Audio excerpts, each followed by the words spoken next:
the Oilers have done some pretty awesome business.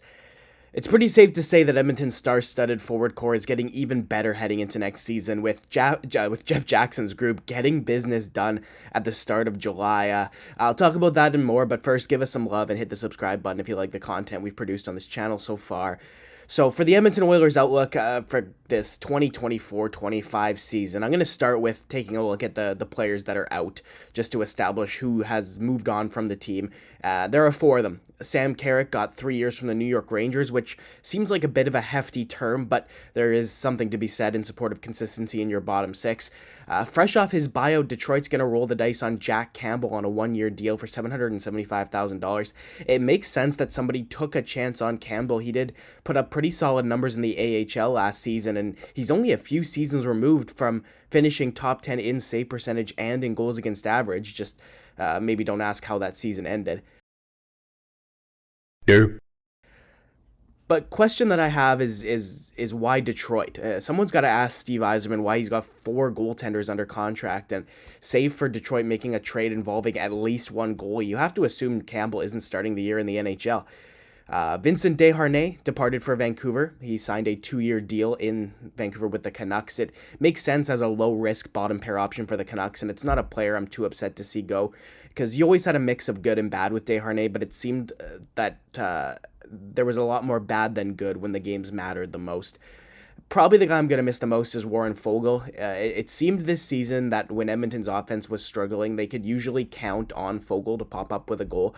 Unfortunately, that trend didn't really continue into the playoffs, and when you combine the disappointment of the playoffs with the fact that Foegele got that contract from the LA Kings, which was $500,000 more per year than Edmonton gave Jeff Skinner, and just $500,000 shy of what Edmonton gave Victor Arvidsson, I think both Skinner and Arvidsson are going to have a much bigger impact on the Oilers next season, and that's actually a pretty good segue into taking a look at how this offseason has helped the Edmonton Oilers construct this forward core.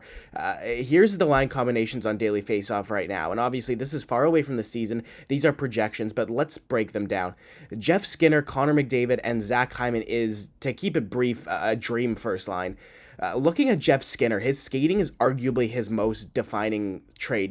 He possesses a pretty unique set of edge work skills that allows him to maneuver through tight spaces. He can kind of create scoring opportunities no matter what he's surrounded by in the offensive zone because of his skating ability. He can escape away from checks and find a way into open ice pretty reliably. He's got 33, 35, and 24 goals, along with 63, 82, and 47 points in the last 3 seasons, respectively, which is enough proof of concept that this guy can score. And you can't tell me that this isn't the perfect player to play with Connor McDavid and Zach Hyman. The fit here is amazingly good. Let's look at the second line we got here. Right now it's penciled in as Leon Draisaitl, Dylan Holloway, and Victor Arvidsson. Holloway's a pending RFA, so whether Holloway signs or not by the start of the year, there's a very real, if not likely, scenario that we see Ryan Nugent-Hopkins in Holloway's spot. It would be harsh to see Nugent-Hopkins out of the top 6 long term, but more than whoever the left winger is, though, the real deal here is Leon Draisaitl and Victor Arvidsson playing together. Arvidsson didn't stay too healthy in LA. In his 3 seasons, he missed a grand total of 85 games with the Kings, but his points per game pace every season was really good. Over 82 games, his 3 seasons would have resulted in 61, 63, and 68 points respectively. And much like Jeff Skinner, one of Arvidsson's standout traits is his speed. He's really quick. He's got a great straight line speed ability up and down the ice, and that allows him to excel kind of in both transition plays and in forechecking, and he pressured opponents into mistakes quite a lot. His agility makes him a constant threat too. He's capable of creating scoring opportunities seemingly out of nowhere. And when he does create those chances, his scoring touch is another key aspect of his game. He has a quick shot, he's got an accurate shot, and he catches goalies off guard with it. He's really effective at finding open spaces in the offensive zone, and he can utilize that shot from there. And over his career, he's consistently put up solid goal totals. So much like I said about Skinner and McDavid, does Arvidsson not sound exactly like the kind of winger for Leon Draisaitl? And whether it's Holloway, Nugent-Hopkins, McLeod, Kane, or whoever on that second line with them, it's going to provide another legitimate, dangerous scoring threat. Just nobody tell Mark Spector where he's from.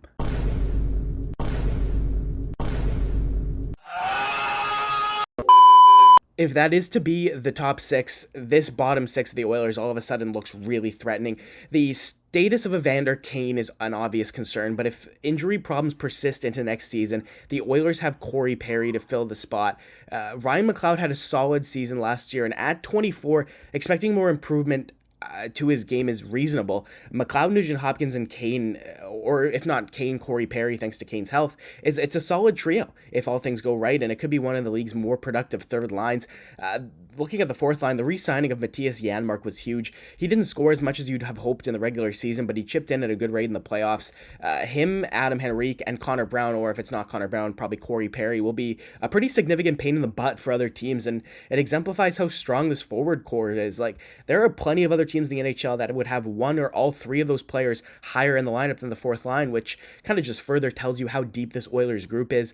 On the back end, the indication is that Edmonton will run it back with Ekholm, Bouchard, Nurse, Broberg, Kulak, and Ceci. As good as the additions to the forward core group goes, defensive help would have done wonders for this team too if they had the money to do it. They did nab Josh Brown as a depth piece, and they retained Troy Stetcher, which are a couple good assurance policies if there's injuries to fill.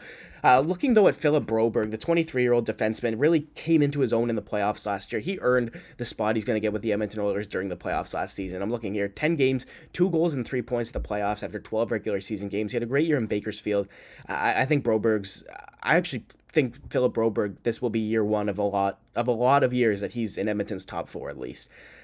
He's earned it, and it'll be good to see him get the opportunity, and hopefully if he can establish himself as a legitimate top 4 option all of a sudden, Edmonton Oilers' need for defensive help definitely will decrease. Edmonton's got a schedule now too, with a few key dates on the list worth mentioning. They'll open up the season on home ice, hosting the Winnipeg Jets on the 9th of October, and then are quickly thrust into their first Battle of Alberta game on October the 13th.